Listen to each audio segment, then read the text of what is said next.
श्रीमद् भागवतम स्कंद 3 अध्याय 9 श्लोक संख्या 33। यदा रहितमात्मानं भूतेन्द्रिय गुणाशये स्वरूपेण मयोपेति पैतं पश्यन् स्वराज्यमृच्छति।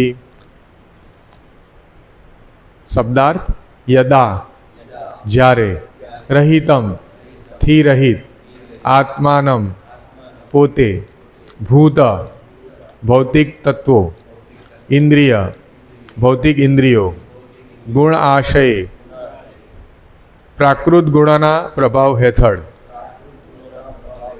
સ્વરૂપેણ શુદ્ધ અસ્તિત્વમાં મયા મારા વડે ઉપેતમ નજીકથી પશ્યન જોઈને સ્વરાજ્યમ આધ્યાત્મિક રાજ્ય रुच्छति भोगवे छे।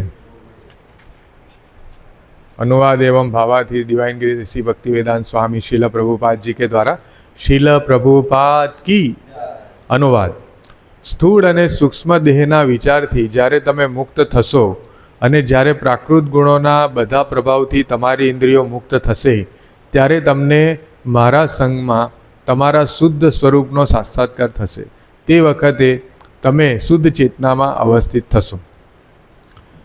ભાવાર્થ। ભક્તિ રસામૃત સિંધુમાં કહેવામાં આવ્યું છે કે જે મનુષ્યની એકમાત્ર ઈચ્છા ભગવાનની દિવ્ય પ્રેમસભર ભક્તિ કરવાની હોય છે તે મનુષ્ય સંસારની કોઈપણ સ્થિતિમાંથી મુક્ત થયેલો છે। ભક્તિભાવ એ તો જીવાત્માનું સ્વરૂપ અથવા સાચું રૂપ છે। શ્રી ચૈતન્ય મહાપ્રભુએ ચૈતન્ય ચરિત્રામૃતમાં એમ જણાવીને આ વિધાનનું સમર્થન કર્યું છે કે ભગવાન પ્રત્યેનો સનાતન દાસ્યભાવ એ જ જીવાત્માનું સાચું આધ્યાત્મિક સ્વરૂપ છે। આધ્યાત્મિક જગતમાં ભગવત સેવા આધ્યાત્મિક પ્રેમને આધારે થાય છે। એ નહીં જાણીને જીવાત્માની અંદર રહેલા સેવાભાવના વિચારથી માયાવાદી તત્વચિંતકો ધ્રુજે છે। દિવ્ય પ્રેમસભર સેવાની સરખામણી ભૌતિક જગતની જોર જુલમથી કરાતી સેવા સાથે ક્યારેય થઈ શકે નહીં। ભૌતિક જગતમાં કોઈ મનુષ્ય એમ વિચારતો હોય કે તે પોતે કોઈનો દાસ નથી, પરંતુ ભૌતિક ગુણોના હુકમ હેઠળ રહેલી તેની ઇન્દ્રિયોનો તે ગુલામ હોય છે। હકીકતમાં સંસારમાં કોઈ સ્વામી નથી અને તેથી તેની ઇન્દ્રિયો સંસારમાં કોઈ સ્વામી નથી અને તેથી ઇન્દ્રિયોના ગુલામોને દાસત્વનો બહુ ખરાબ અનુભવ થાય છે। તેઓ સેવાના વિચારથી ધ્રુજે છે કારણ કે આધ્યાત્મિક સ્થિતિનું તેમને જ્ઞાન નથી। દિવ્ય પ્રેમસભર સેવામાં સ્વામીની જેમ દાસ પણ સ્વતંત્ર હોય છે। સ્વામી એટલે ભગવાન સ્વરાટ અર્થાત સંપૂર્ણ સ્વતંત્ર હોય છે અને દાસ પણ આધ્યાત્મિક વાતાવરણમાં પૂરેપૂરો સ્વતંત્ર યા સ્વરાટ હોય છે, કારણ કે જે સેવા ફરજિયાત હોતી નથી। ત્યાં તો સ્વયંભૂ પ્રેમને લીધે દિવ્ય પ્રેમભરી સેવા થાય છે। પુત્ર પ્રત્યે માતાની સેવામાં, મિત્ર પ્રત્યે મિત્રની સેવામાં અથવા પતિ પ્રત્યે પત્નીની સેવામાં આવી સેવાના પ્રતિબંબની ઝાંકી છે।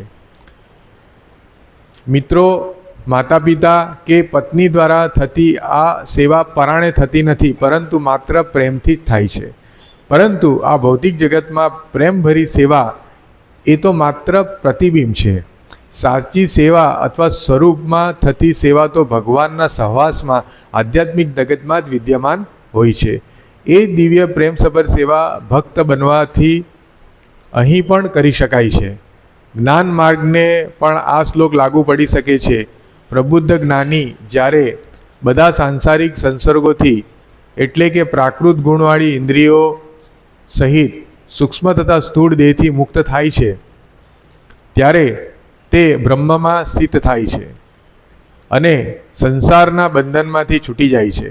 સાંસારિક સંસર્ગમાંથી છૂટી જવાના મુદ્દા સુધી જ્ઞાનીજનો અને ભક્તજનો વાસ્તવિક રીતે એકમત છે, પરંતુ જ્ઞાનીજનો સરળ સમજૂતીની ભૂમિકા પર વિરમી જાય છે, જ્યારે ભક્તો પ્રેમમયી સેવા ભક્તિમાં વધુ આગળ વધી વિકાસ સાધે છે।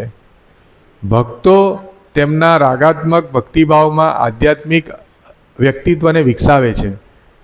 જે આગળ ને આગળ વધુ માધુર્ય ભક્તિ સુધી અર્થાત પ્રેમી અને પ્રિયતમા વચ્ચે થતા દિવ્ય રાગાત્મક ભક્તિના આદાન પ્રદાન સુધી પહોંચે છે. ઓમ અજ્ઞાનતિમિરાંધસ્ય જ્ઞાનાંજન શલાકયા ચક્ષુર્વિતમ યેન તસ્મૈ શ્રી ગુરુવે નમઃ. નમો વિષ્ણુપાદાય કૃષ્ણપ્રેષ્ઠાય ભૂતલે શ્રીમદ્ભક્તિ વિકાસ સ્વામિનિતિ નામિની. નમો વિષ્ણુપાદાય કૃષ્ણપ્રેષ્ઠાય ભૂતલે શ્રીમદ્ભક્તિ વેદાંત સ્વામિનિતિ નામિની. નમસ્તે સારસ્વતી દેવી ગૌરવાણી પ્રચારિણી નિર્વિશેષ શૂન્યવાદી પાશ્ચાત્ય દેશ તારિણી. જય શ્રી કૃષ્ણ ચૈતન્ય પ્રભુ નિત્યાનંદ શ્રી અદ્વૈત ગદાધર શ્રીવાસાદિ ગૌર ભક્તવૃંદ. હરે કૃષ્ણ કૃષ્ણ કૃષ્ણ હરે હરે હરે રામ રામ રામ હરે હરે.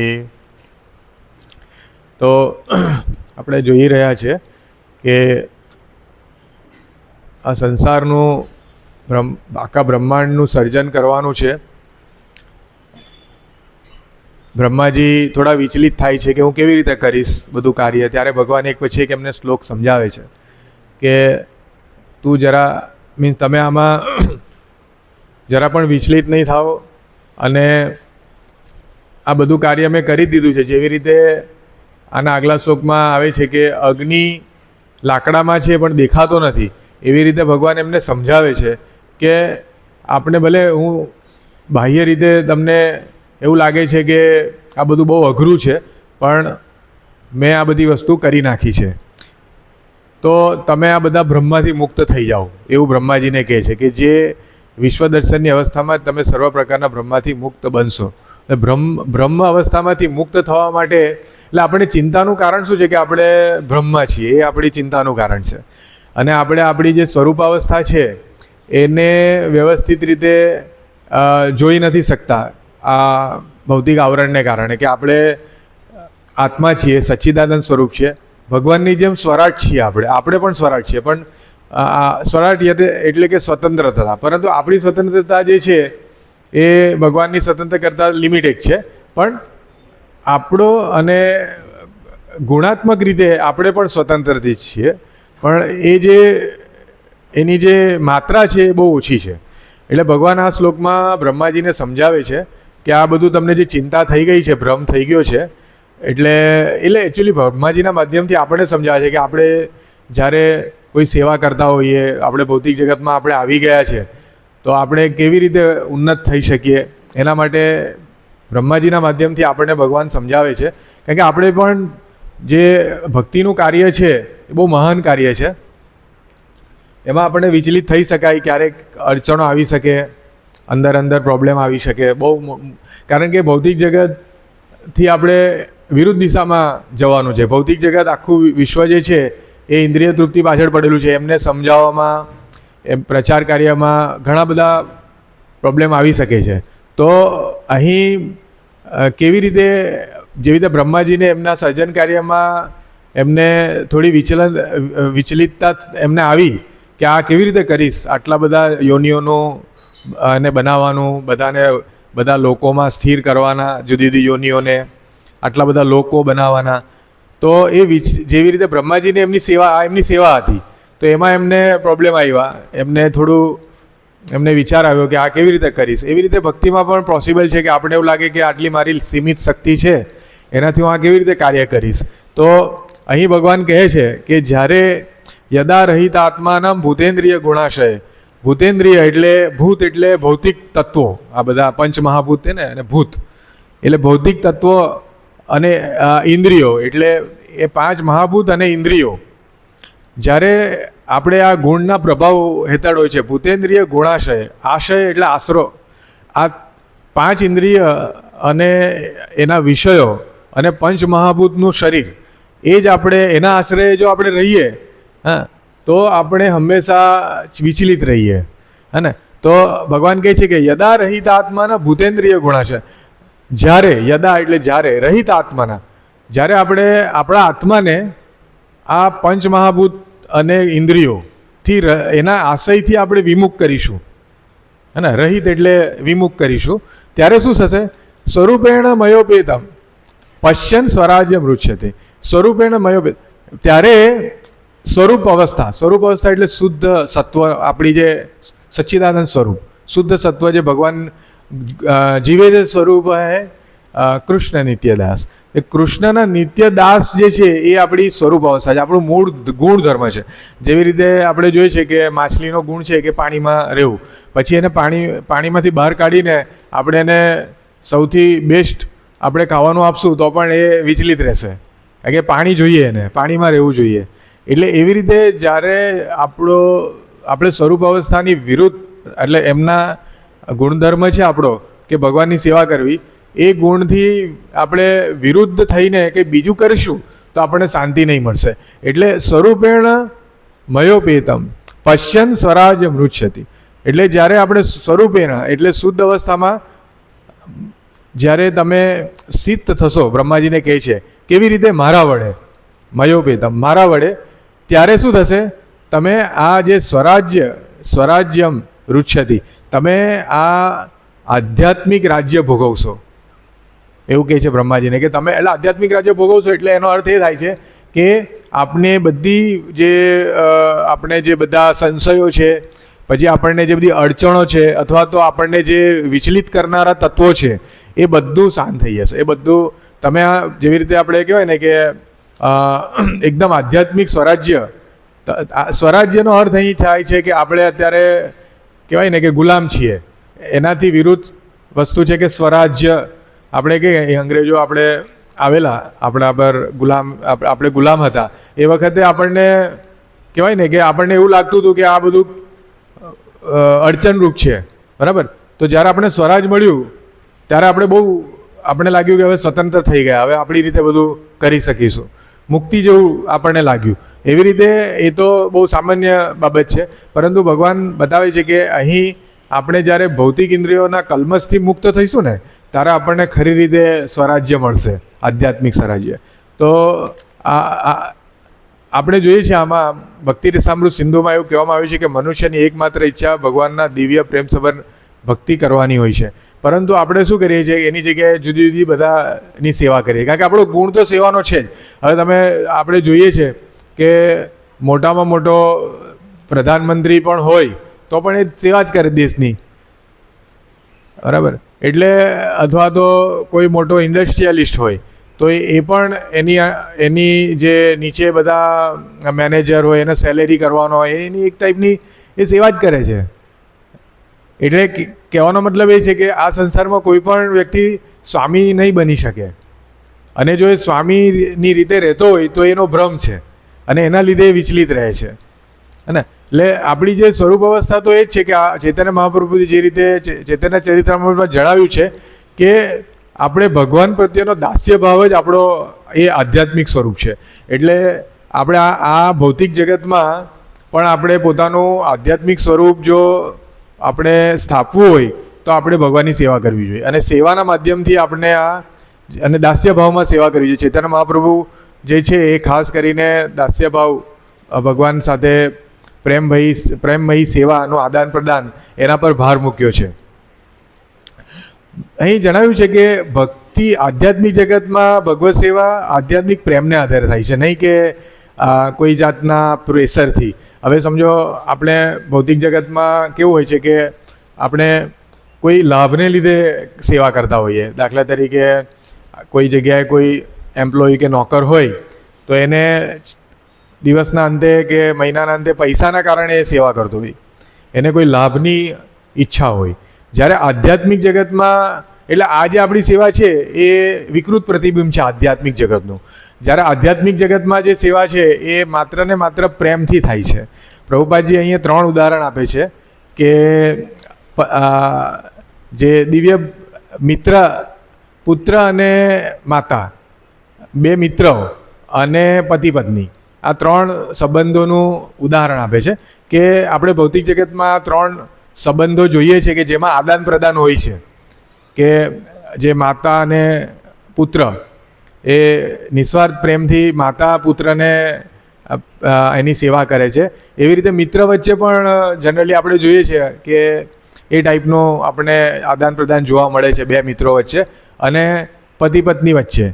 પરંતુ આવી આ જે છે ને એ પ્રભુપાજી લખે છે કે આવી સેવાના પ્રતિબિંબની ઝાંખી થાય છે આપણને ભૌતિક જગતમાં, પરંતુ અહીં પણ મિત્રો, માતા પિતા કે પત્ની દ્વારા આ જે સેવા છે એ ભૌતિક જગતમાં આપણને જે ઝાંખી જોવા મળે છે એ આધ્યાત્મિક જગતમાં જે નિસ્વાર્થપણે થતી સેવાનો બહુ નાનો અંશ છે, બહુ નાનો અંશ છે. એટલે આમાં થોડી નિસ્વાર્થતા જોવા મળે છે, એવું નથી, પણ ધીરે ધીરે તો કળિયુગના પ્રભાવથી આમાં પણ હવે આપણે જોઈએ છે કે લાભ માટે હમણાં પેપરમાં એક વાર લૂંટેરી દુલ્હન એવું આવેલું, એટલે મેરેજ પણ પેલું કહેવાય કે એમને જે મળ્યું મેરેજમાં જે બધું ભેટ સોગાદ લઈને ભાગી ગઈ, તો પતિ પત્નીની સેવા મિત્રોમાં પણ ચીટિંગ કરે છે આજકાલ, હે ને.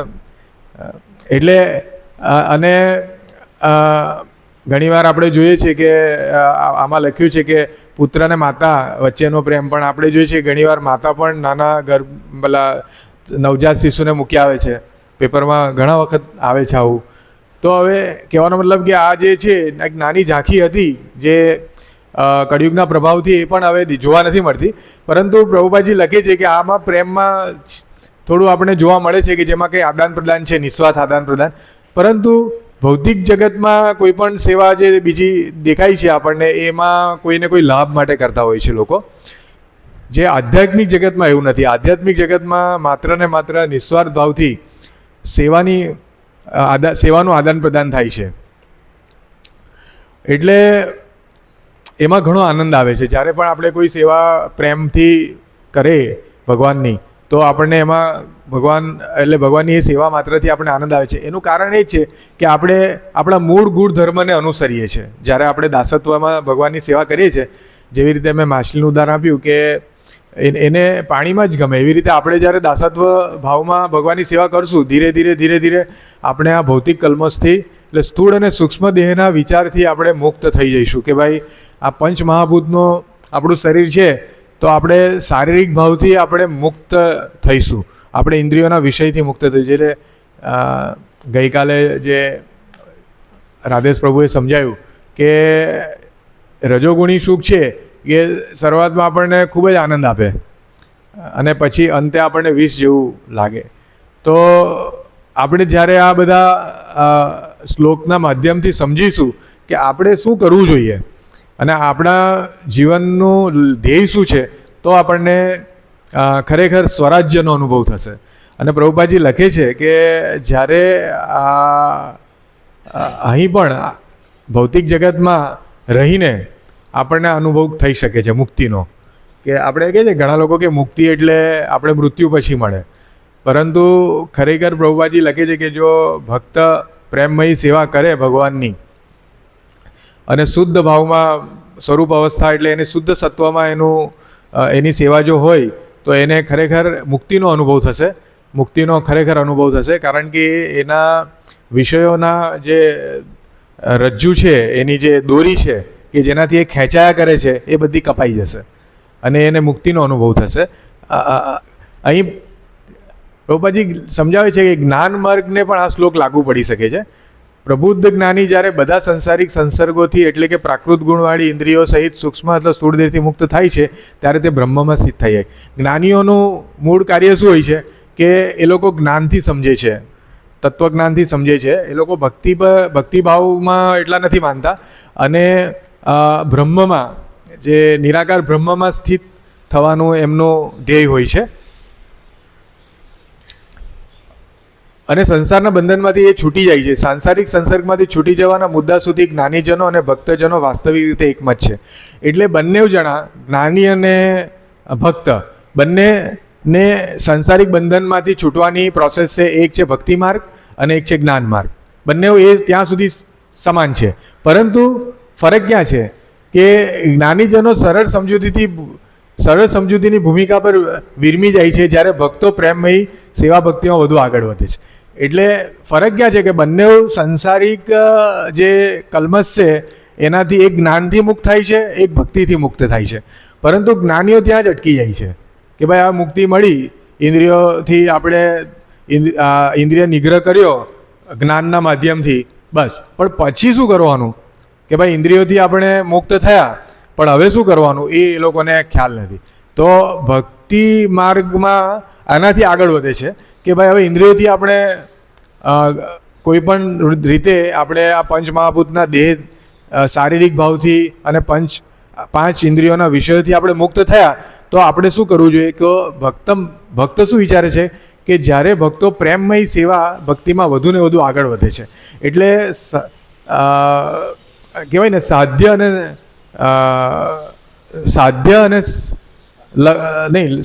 અને લક્ષ્ય ભગવાનને પ્રાપ્ત કરવાનું અને સાધ્ય અને સાધના એ એક જ વસ્તુ છે.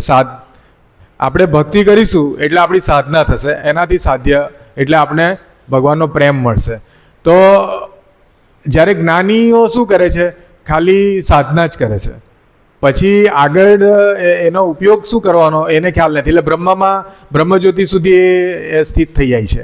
પરંતુ ભક્ત શું કરે છે કે સાધના કરતાં જેમ જેમ એ ઇન્દ્રિયોથી મુક્ત થાય છે તેમ તેમ એ વધુ ને વધુ સેવામાં આગળ વિકાસ કરે છે અને ધીરે ધીરે એ રાગાનુગા ભક્તિ સુધી આગળ વધે છે. એટલે વિધિ ભક્તિથી ચાલુ કરીને ભગવાનની પ્રેમમય જે અંતરંગ જે વિષય છે ભગવાન સાથે આદાન પ્રદાન સુધી ભગવાન સાથે રાગાનુગા ભક્તિમાં એ આવી જાય છે. તો એને બેનિફિટ થાય છે ભક્તને. જ્યારે જ્ઞાનીઓનું પતન થાય છે, કારણ કે જ્ઞાનીઓ ઇન્દ્રિયોથી પર થઈને પછી એનો ઉપયોગ નથી કરતા, બસ પછી ત્યાંથી એ આગળ વધતા નથી.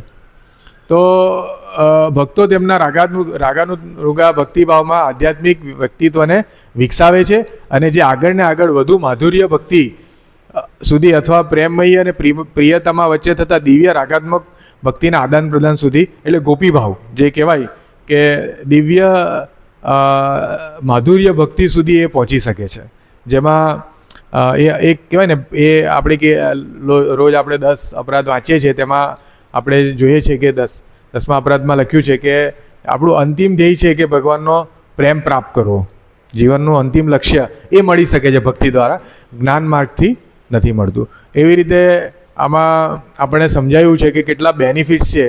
આપણે ભગવદ્ ગીતામાં પણ જોઈએ છે કે દેવી એશા ગુણમયી મમ મયા દુરત્વયા મામેવ ઉપયાંતિ તે માયા તે તમ તરંતી તે.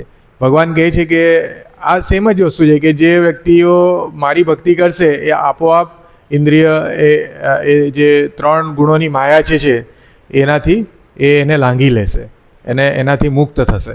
એટલે મનુષ્ય જીવનનો મૂળ ધ્યેય છે કે આપણે આનો ઉપયોગ કરવો જોઈએ વિચારીને કે આપણે 3 ગુણોથી જ્યારે આકર્ષાઈએ છીએ અને આપણું જીવન વ્યય થાય છે તો એ કેવી રીતે અટકાવી શકીએ.